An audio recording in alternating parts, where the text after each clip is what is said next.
La història de Ràdio Televisió Valenciana és una història molt trista.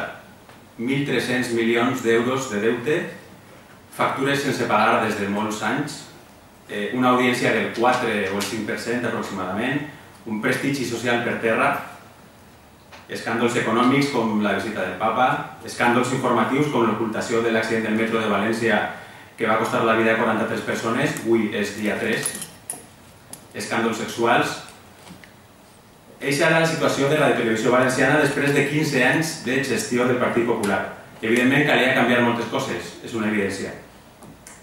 Els nostres governants podrien haver assumit almenys una part de la responsabilitat. Podrien haver demanat perdó per l'empastre. Podrien haver destituït directors generals o caps informatius, per exemple. Podrien haver presentat un model alternatiu de radiotelevisió.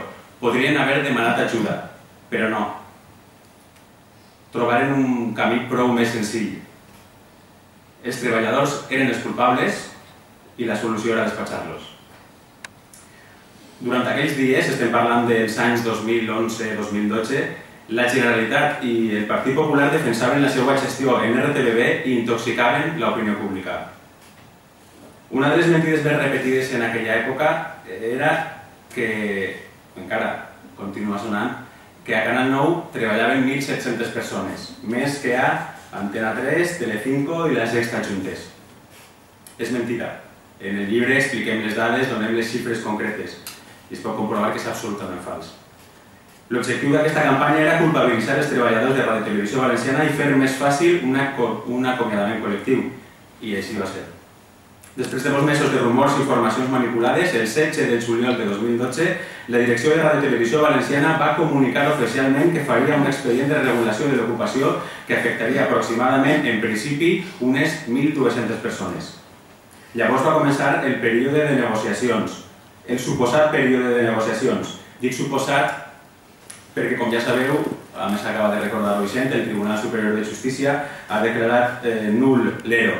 Una de les causes de nul·litat, en són 8, però una de les causes de nul·litat és que l'empresa durant aquell període no va negociar. Concretament, la pàgina 45 de la sentència del TSJ diu: llama la atención que en el desarrollo de las consultas, pese a las medidas alternativas planteadas por la representación legal de los trabajadores, tales como prejubilaciones, reducciones de jornada, suspensiones de contratos, bajas voluntarias incentivadas, reducciones del salario, etc., no fueron aceptadas ninguna de las propuestas ofertadas. Al final, la propuesta inicial del Consejo de Administración se convirtió en definitiva, viniendo a ratificar y a apoyar que los términos del despido colectivo estaban acotados de antemano y que no había margen alguno para aceptar ni asumir otros remedios menos traumáticos o de inferior coste social que no fueran el despido de más del 70% de la plantilla. Això és el que diu el Tribunal Superior de Justícia. Però la Generalitat i Ràdio Televisió Valenciana asseguren, continuen assegurant, que ells sempre han actuat perfectament. Doncs bé, en aquest llibre, Adeu RTBB, expliquem la veritat. Si voleu saber què va passar durant aquells dies, quan estava dissenyant-se l'ERO i quan es van despatxar centenars i centenars de treballadors, si voleu saber com es va arribar a la situació de col·lapse de la radiotelevisió pública valenciana, us recomano llegir Adeu RTBB. Així parlem de Gürtel. Així parlem de l'escàndol dels reportatges d'extrema dreta que Canal 9 va comprar a la productora Triskel per un preu que multiplicava per 100 el valor de mercat. Expliquem com s'apanyava la venda de drets de retransmissions de les corregudes de bous, com es financiaven els equips de futbol amb diners públics. Donem detalls brutals de l'encara presumpte assetjament sexual a 3 treballadores per part de l'exsecretari general Vicente Sanz i, evidentment, parlem de manipulació i donem exemples concrets de censura informativa. Però hi ha una cosa que és encara més forta o més important que tot això, i és que aquest llibre reflexa un model de gestió, una forma de fer política, que és la forma de fer política del Partit Popular durant els últims anys en el País Valencià. És molt preocupant comprovar que durant els darrers anys Canal 9 ha sigut un reflex del que passava a la Generalitat Valenciana. Gestió incompetent, mentida, balafiament, amiguisme, corrupció, són i han sigut el dia a dia de molts dels nostres governants, per desgràcia. D'ací uns anys, quan s'analitza en perspectiva històrica aquesta època fosca que estem vivint, caldrà revisar aquest llibre, caldrà revisar Adeu RTBB I caldrà preguntar-se per què la societat, per què tots plegats hem tardat tant en reaccionar.